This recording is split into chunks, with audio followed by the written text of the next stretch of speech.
Zona e Pustecit po kthehet gjithnjë e më shumë në një destinacion të preferuar për turistët e huaj. Vitet e fundit, vizitorë nga Gjermania, Zvicra, Serbia apo Kroacia kanë shfaqur interes të shtuar për bukuritë natyrore të liçenit të Prespës, për kulinarinë tradicionale si dhe për mikpritjen karakteristike të zonës. Sipas operatorëve turistik lokal, turistët mbërrin kryesisht në fundjavë, duke mbushur lokalet dhe bujtinat.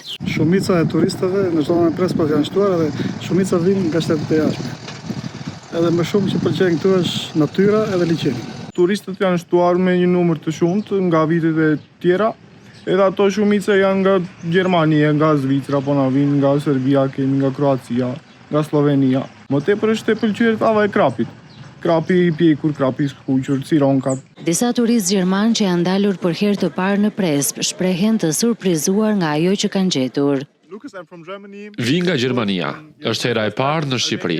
Natyra këtu është fantastike, parku kombëtar një magji.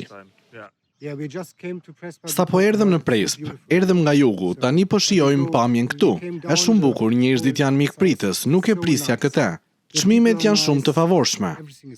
Në funksion të rritjes së mëtejshme të turizmit, Bashkia e Pustecit ka nisur ndërtimin e një plazhi publik të pajisur me të gjitha kushtet. Ky investim synon të zgjerojë sezonin turistik dhe të rrisë ditët e qëndrimit të vizitorëve në zonë.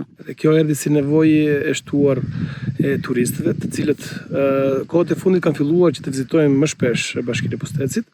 Dhe ne e menduam, duke bërë një projekt të tillë, do të shtojmë vlerat e kësaj zone edhe bërja këtij plazhi do të shtojë edhe mundësitë për turistët të kenë mundësi që të rrinë të shtojë ditët e qëndrimit të çdo njeriu që ose çdo turistit i cili viziton Bashkinë e Pustecit. Bashkia e Pustecit përbëhet nga 9 fshatra, 7 prej të cilëve kanë dalje direkte në liçenin e Prespës, duke e bërë këtë territor një thesar të natyrës ende të pazbuluar.